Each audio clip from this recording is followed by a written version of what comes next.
الحديث 31 عن أبي العباس سهل بن سعد الساعدي رضي الله عنه قال: جاء رجل إلى النبي صلى الله عليه وسلم فقال: يا رسول الله، دلني على عمل إذا عملته أحبني الله وأحبني الناس. فقال: ازهد في الدنيا يحبك الله، وازهد فيما عند الناس يحبك الناس. حديث حسن، رواه ابن ماجه وغيره بأسانيد حسنة. سهل كر سعد ساعدي خودج رزيبت بجد ظلمك هاتنك پیغمبری صلاف لبنو گوت: ای پیغمبر خوده، کارکی نشامن بده اگر من او کر خوده حجمن بکت و مروف جی حجمن بکن. گوت: دل خونه به دنیای خوده ده حشتکت و دل خونه به ویتشته ات دست خلکی ده هی مروف ده حشتکن. ابن ماجه ود گوهزت. مزنترین تشت مروف اب دستخو اد ایختن او خوده حج مروفی بکت. هنگی آخرتوی دیاب سلامت بد. و اگر خود توفیق ویدا و ویانوی کرت دلت خلکی جیدا او خیر السرخیره، چونکه او ات دنیای خوشیدا دی دلخوش و راحت بد.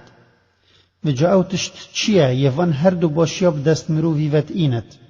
اد وی حدیثه دا صحابی اک پسیارا وی چندش پیغمبری صلاف لبنت کت و گرنگی وی حدیثه اد وی چنده دایا. و پیغمبر صلاف لبنت برسوه دا دو شیرتت مزن الوی حوال خود کت او جی اوانه.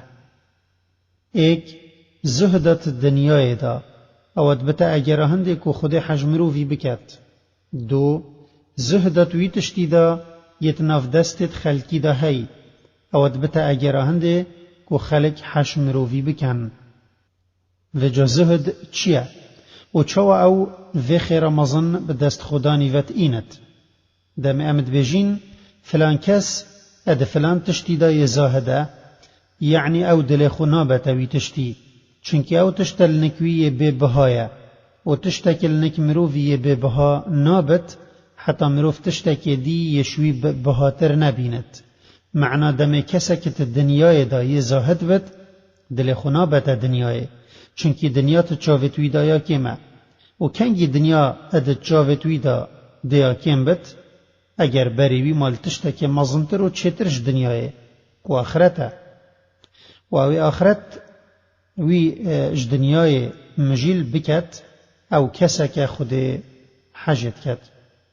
و او کسی زهده ادوی تشتیدا بکتن یت دست خلکی ده هی کو پرطال دنیای ادویت بریویل تشتکی دیه گرنگتر بد کو پرطال آخرته و مروف طبیعت خو حجوی کسی ادکن یململانت گل و نکت ادوی تشتیدا یا او حجت کن.